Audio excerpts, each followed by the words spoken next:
नमस्ते बच्चों, मेरे Gyandeep Hindi e learning YouTube channel में आपका बहुत बहुत स्वागत है। अभी तक हमने बहुत सारे हिंदी के वीडियो बनाए हैं। आशा है कि आपको पसंद आए होंगे।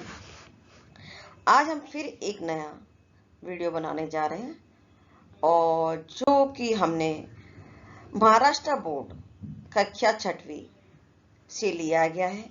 इसका नाम है बसंती हवा। ये एक कविता है और इसके ऊपर आज हम आपको समझाना चाहते हैं। देखते हैं आगे। इस कविता को हमने 8 पार्ट में विभाजित किया गया है। नंबर 1, सभी चित्रों की जानकारी। इस कविता में शुरू होने से पहले कुछ चित्र दिए गए हैं। उन चित्रों के ऊपर आपको सोच समझकर बोलना है, तो वो जानकारी हमने दी है। शब्दार्थ, कविता के शब्दों के अर्थ, कविता वाचन, कविता को पढ़ना है और उसका अर्थ समझना है। समान लय वाले शब्द, कविता में कुछ ऐसे शब्द आए हैं जिनके हमने शब्द लिखे हैं, मतलब अर्थात समान लय यानी राइमिंग शब्द हमने लिखे हैं। ये 4 पॉइंट हम फर्स्ट वीडियो में लेंगे। त्योहार पर कविता, कविता सुमित्रा नंद की कविता, कवि सुमित्रा नंद की कविता, रिक्त स्थान की पूर्ति, एप्लीकेशन बेस्ड प्रश्न। ये 4 पॉइंट यहाँ से त्योहार पर कविता से लेकर के यहाँ तक हम दूसरे वीडियो में डालेंगे, क्योंकि ये वीडियो फिर हमारा बहुत लंबा हो जाएगा। आगे बढ़ते हैं, देखते हैं हमने इस कविता को कैसे समझा है। यहाँ पर आपको दिखाई दे रहा है कि स्वयं अध्ययन यानी हमारा खुद सेल्फ स्टडी जिसे हम कहते हैं। तो यहाँ लिखा है, नीचे दिए गए चित्रों की सहायता से प्राकृतिक सुंदरता, प्राकृतिक यानी नेचर जो होता है वो अपने आप में बहुत सुंदर होता है, उसके बारे में बताया। दर्शाने यानी दिखाने वाला एक चित्र बनाकर उसमें रंग भरो। यहाँ पर लेखक कहता है कि आपको अपने मन से ऐसे नीचे गए चित्रों की सहायता से, मतलब उनकी सहायता से आप अपने मन से एक चित्र बनाओ और उसमें रंग भरो। अपने चित्र के बारे में बोलो, आप उसके बारे में एक्सप्लेन करो, आखिर आपने बनाया क्यों है क्या, ये हमें क्या सिखाता है, या इसकी क्या जानकारी, या क्या इससे हमें फायदे हैं, इसके बारे में। हमने यहाँ पर क्या किया है कि इन सभी चित्रों के बारे में थोड़ा थोड़ा अनुच्छेद लिखा है, जो कि मैं आपको आगे दिखाने जा रही हूँ। ये पहला हमारा है यहाँ पर किसान, दूसरा है बैल, तीसरा है पेड़, चौथा पर्वत या पहाड़, चिड़िया और झरना। अभी देखते हैं आगे हमने इनके बारे में क्या लिखा है। सबसे पहला पॉइंट आता है हमारा किसान। अब सभी को पता है किसान क्या होता है, किसान क्या काम करता है, किसान से हमारे क्या फायदे हैं, ये हम सभी जानते हैं। लेकिन हम क्या करते हैं, हम उसको फ्रेम नहीं कर पाते हैं, सेंटेंसों को एक दूसरे से, वाक्यों को जोड़ नहीं पाते हैं। तो यहाँ पर मैंने सिर्फ थोड़ा सा समझाने की कोशिश की है। आप अगर इसको जब पढ़ते हो और इसको लर्न करना चाहते हो, तो आपको भी जो और किसान के बारे में जानकारी आप इसमें ऐड करके अपना लर्न कर सकते हो। तो हम आगे बढ़ते हैं। किसान एक व्यक्ति होता है, हम लोगों की तरह ही होता है, जो खेती या पशुपालन जैसी कृषि गतिविधियों के माध्यम से अपना जीवन यापन करता है, मतलब खेती करता है और अपने जीवन यापन करता है। जैसे बाकी लोग जॉब करते हैं, वो किस खेती से करता है। वे अपनी फसल को उत्पादित करने, उसे बेचने और अपने परिवार को खाने के लिए, पैसे कमाने के लिए काम करते हैं। वे धान, गेहूं, बाली, मक्का और अन्य फसलों को उत्पादित करते हैं। उत्पादित मतलब उनको पैदा करते हैं खेत में, जो खाद्य, चारा, फसल पर आधारित उत्पादों, फसलों और उपजों के लिए आवश्यक होते हैं। भारत में किसान बहुत समय से आत्मनिर्भरता की शक्ति है। आत्मनिर्भर यानी कि वो अपने ऊपर पूरी तरह से निर्भर है, वो किसी पर डिपेंड नहीं है, और देश की अर्थव्यवस्था के लिए एक महत्वपूर्ण भूमिका निभाते हैं। अर्थव्यवस्था मीन्स जब किसान की बहुत सारी खेती होती है या कुछ होता है, तो हमारा जो होता है अन्न जो होता है, हम दूसरे देश में सप्लाई करते हैं, दूसरे देश में सप्लाई करते हैं, तो वहां से हमें पैसा मिलता है। उस कारण हमारी अर्थव्यवस्था अच्छी होती है और हमारे देश के लोगों को भी वो मिलता है खाने को के लिए। महत्वपूर्ण भूमिका यानी रोल निभाते हुए आज भी देश की आर्थिक वृद्धि में बहुत बड़ा योगदान दे रहे हैं। किसान क्या है, हमारी आर्थिक वृद्धि यानी देश की वृद्धि, देश की तरक्की में किसान बहुत बड़ा योगदान दे रहे हैं। आगे बढ़ते हैं। अब यहाँ पर हमने लिया है एक बैल। सबको पता है बैल, बैल यानी पुल्लिंग, अगर हम लिंग पढ़ेंगे तो पुल्लिंग। गाय हमारी क्या है? स्त्रीलिंग।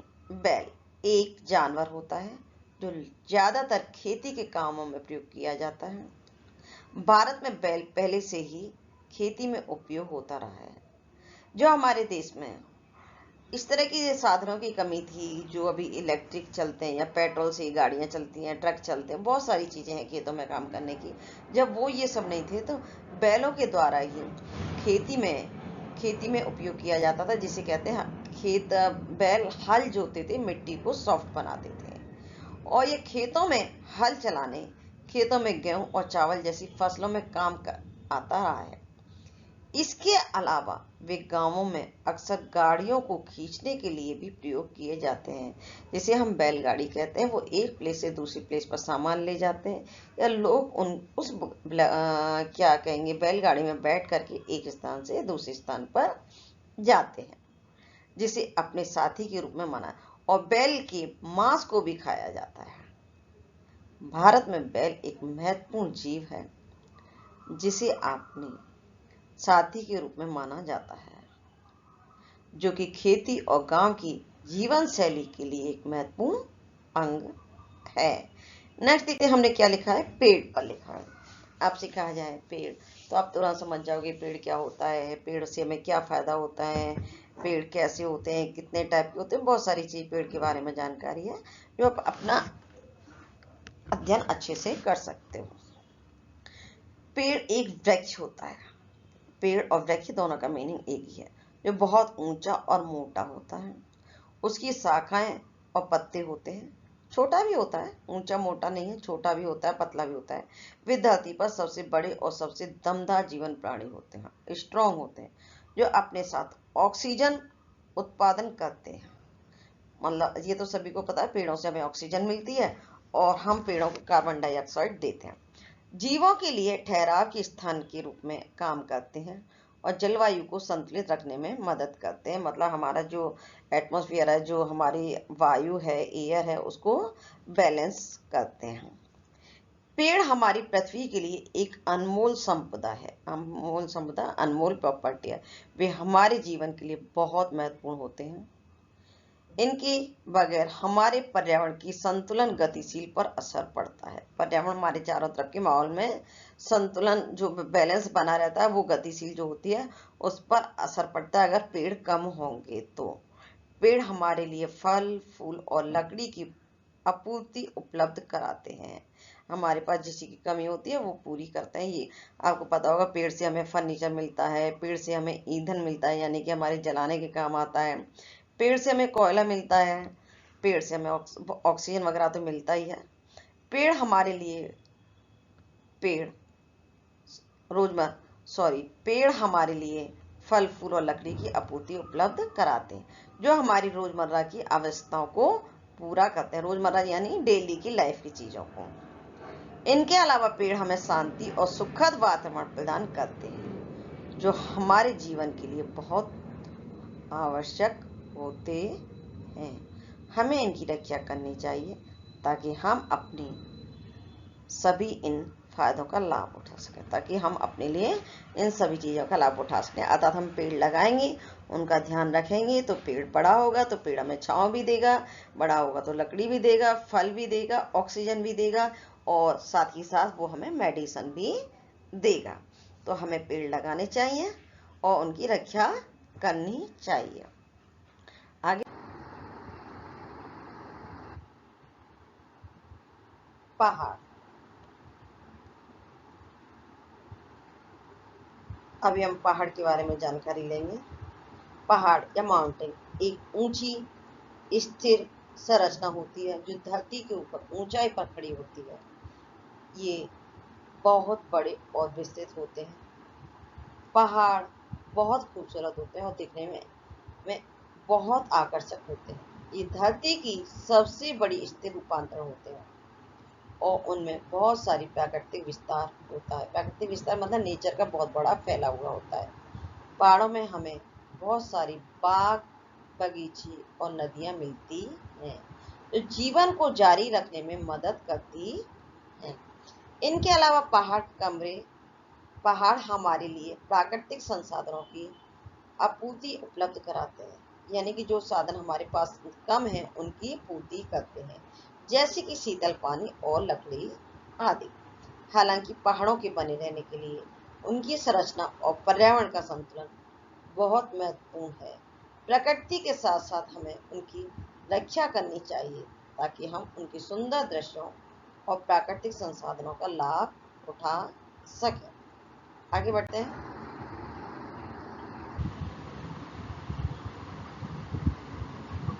चिड़िया एक छोटी से पक्षी होती है जो धरती पर आसानी से पाई जाती है। ये पक्षी अधिकतर गर्म इलाकों में रहते हैं, लेकिन कुछ उच्च ऊंचाई पर भी पाई जाती है। ये अलग अलग रंगों में पाई जाती है, जैसे कि नीला, हरा, पीला, लाल, सफेद आदि। चिड़िया अक्सर झुंडों में घूमती हैं और उनके आकार व रंग इस बात पर निर्भर करते हैं कि वे किस प्रकार के वातावरण में रहती हैं। इनका खान पान भी वातावरण पर निर्भर करता है। चिड़ियों के आहार में बीज, फल, कीट, छोटी मछलियां और कीड़े आदि शामिल होते हैं। चिड़िया धरती के लिए बहुत महत्वपूर्ण होती हैं क्योंकि वे बिजली की गति से बहुत तेज होती हैं और बीज बोने में बहुत मदद करती हैं। इनके अलावा चिड़ियों का संरक्षण भी आवश्यक होता है क्योंकि वे भोजन और उनके आसपास के वातावरण से निर्भर होती हैं, और उनकी संरक्षण न केवल उनके सुरक्षित रहने में मदद करता है बल्कि हमारे समाज में भी मदद करता है। आगे बढ़ते हैं। झरना। झरना क्या होता है? एक ऐसी स्थली होती है जहाँ ऊंची ऊंची चट्टानों से पानी नीचे बहता हुआ गिरता है। यह गिरता पानी एक सुंदर और शांतिपूर्ण दृश्य पेश करता है अर्थात प्रस्तुत करता है। जब झरने से पानी गिरता है तो बहुत सुंदर लगता है दिखने में। झरने के बारे में जानकारी के लिए, झरने का पानी आमतौर पर एक बड़े पत्थर के ऊपर से बहता है जो चट्टान के समूह से मिलकर बनता है या चट्टान के समूह से टकराता हुआ नीचे आता है। झरने के पानी की धारा आमतौर पर तेज होती है और इसमें पानी की धारा में शोर और गैर संतुलितता होती है, मतलब वो आगे पीछे गिरता रहता है, चारों तरफ फैलता है। झरने के आसपास के इलाके में वनस्पति विस्तार में होता है। वनस्पति यानी वन में लगने वाले प्लांट वहाँ बहुत ज्यादा होते हैं, जिससे पानी जमा नहीं होता और झरना निरंतर बहता रहता है। पेड़ों में भी पानी चला जाता है और पेड़ उसको सही जगह रास्ता दे देते हैं निकलने के लिए, तो पानी इकट्ठा नहीं होता। झरनों को आमतौर पर पर्यटकों के लिए आकर्षक बनाया जाता है। पर्यटक मतलब घूमने वाले लोगों के लिए, वो वहाँ आते हैं, घूम देखते हैं, उन्हें अच्छा लगता है क्योंकि वे एक सुंदर वातावरण में होते हैं और स्वस्थ और मन को शांति देते हैं। इस तरह के जो होते हैं सीन होते हैं, दृश्य होते हैं जो हमें एक अच्छी सी शांति प्रदान करते हैं। ये स्थान विशेष रूप से मौसम के ठंडे महीनों में आकर्षित होते हैं जब झरने का पानी ठंडा और शानदार दृश्य पेश करता है। आगे बढ़ते हैं।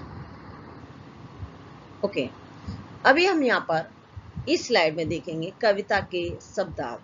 पहले हम कविता के शब्दों के अर्थ जानेंगे, उसके बाद ही हम कविता को पढ़ेंगे या कविता का वाचन करेंगे। बावली यानी सीधी सी, अपनी धुन में, मस्त मौला, मन मौजी, फिकर यानी चिंता, महुआ, महुआ एक प्रकार का पेड़ होता है, एक वृक्ष होता है।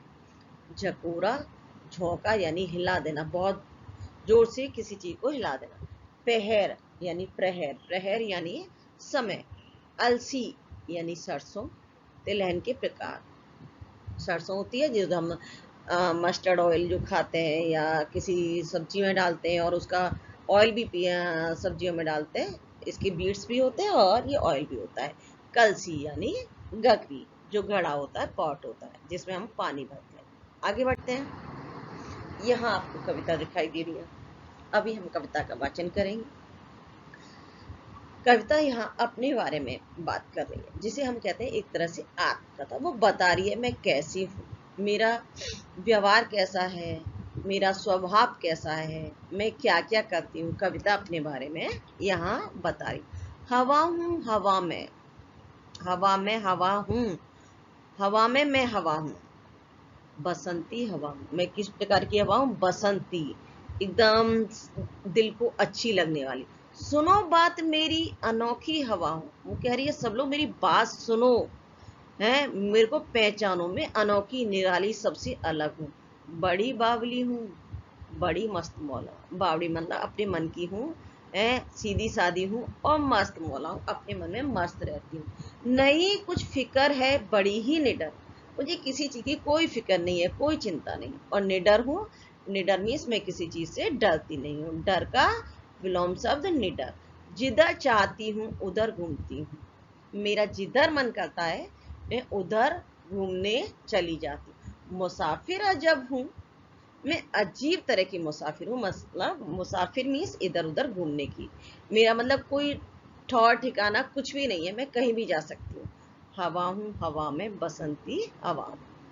चढ़ी पेड़ महुआ। अब हवा क्या कह रही है? मेरा कुछ भी भरोसा नहीं है, मैं कुछ भी करती हूँ। कभी महुआ यानी ऊंचे पेड़ पर चढ़ जाती हूँ, थपाथप मचाया और उसको बुरी तरह से हिला देती हूँ, शोर मचा देती हूँ। गिरी धम्म से फिर मैं एकदम से नीचे आ जाती हूँ, पेड़ को छोड़ करके। चढ़ी आम ऊपर, फिर मैं आम के ऊपर चढ़ जाती हूँ। आम किसी भी पेड़ पर चढ़ जाती हूँ। उसे भी झकोरा, उसे भी मैंने बुरी तरह से हिला दिया। किया कान में कू, हल्के से कान में शोर मचाया, पेड़ के कान में शोर मचा दिया हल्का सा। उतर कर भागी मैं, फिर वहां से भी मैं भाग ली, क्योंकि मैं कहीं रुकती तो हुई नहीं, मैं भागती रहती हूँ। ये आपको भी पता होगा, हवा तो रुकती नहीं है। हर एक खेत पहुंची। अब वो क्या कहती है? अब मैं खेतों में पहुंच चुकी, हरे हरे खेतों। वहां गेहूं में लहर खूब मारी, वहां गेहूं में मैं खूब लहर मारी, जैसे समुद्र में लहर होती है ना, ऐसी उन्होंने गेहूं में मारी। हवा हूँ हवा में बसंती हवा हूँ। पहर दो पहर क्या, वो कहती मेरे लिए कोई टाइम का निश्चित नहीं है, कुछ भी नहीं है, कोई सा भी पहर हो, एक पहर दो पहर दोपहर शाम कुछ भी हो। अनेकों पहर तक, कितने भी पहर हो सकते हैं, कितने भी समय हो सकते हैं, इसी में रही मैं। हमेशा मैं यही काम करती रहती हूँ, सुबह शाम दोपहर कुछ भी हो, मैं ऐसे ही घूमती रहती हूँ। खड़ी देख अलसी, अलसी यानी सरसों के पेड़ को देख करके लिए शीश कलसी। यहाँ पर आपको दिखाई दे रहा है कि शीश यानी सिर पर कलसी ले रखी है। लिए शीश कलसी मुझे खूब सूझी। अब उसे एक आइडिया आया, सूझी खूब मजे कर। हिलाया जुलाया, मैंने इसको खूब हिलाया जुलाया। गिरी पर न कलसी, पर मैंने इसको भी गिरने नहीं दिया, किसी भी चीज को। इसी हार को पा, इस हार को पाकर हिलाई न सरसों, मैंने फिर सरसों को नीचे नहीं गिरने दिया, सरसों के दाने को नीचे नहीं गिरने दिए। जुलाई न सरसों हवाऊं हवा में बसंती हवाऊं, फिर मैंने सरसों को नहीं जुलाया, उसे अर्थात गिरने नहीं दिया, मैंने कोई बर्बादी नहीं होने दी। अब वो कहती है मैं इसी टाइप की हवा हूँ, मैं मस्त मौला हूँ, खुश हूँ अपने आप में। आगे बढ़ते हैं। हमारा जो है ये स्लाइड सिर्फ यहीं तक रहेगा, ये हमारा एंड है। इसके बाद भी हमारे और 4 स्लाइड हैं जो कि हम नेक्स्ट वीडियो में बनाएंगे। ये वीडियो हमारा बहुत लंबा हो चुका है। यहाँ पर दिए गए शब्दों के लय युक्त शब्द लिखिए। लय यानी समान लय अर्थात राइमिंग वर्ड। यहाँ पर आया हवा, हवा का हमने लिखा दवा, आप कुछ और भी लिख सकते हो। बावली, सांवली, सरसों, बरसों, सरसों यानी बीज, बरसों यानी साल, सांवली यानी ऐसा एक हल्का सा सांवला कलर होता है, ना बहुत गोरा होता है ना काला होता है किसी को। महुआ, महुआ का पेड़, उसका राइमिंग वर्ड हुआ हमारा हलुआ। अलसी और कलसी, अलसी भी एक पेड़ होता है और उसका क्या हो गया हमारा राइमिंग वर्ड अर्थात सामान्य वर्ड कलसी। अब हम यहीं पे अपना ये खत्म करते हैं। अभी हमारे ये कुछ आपको दिखाई दे रहे हैं, इनको हम नेक्स्ट स्लाइड में कंप्लीट करेंगे। आपको उस स्लाइड में बहुत पढ़ने में मजा आएगा। और अभी के लिए बस इतना ही। धन्यवाद।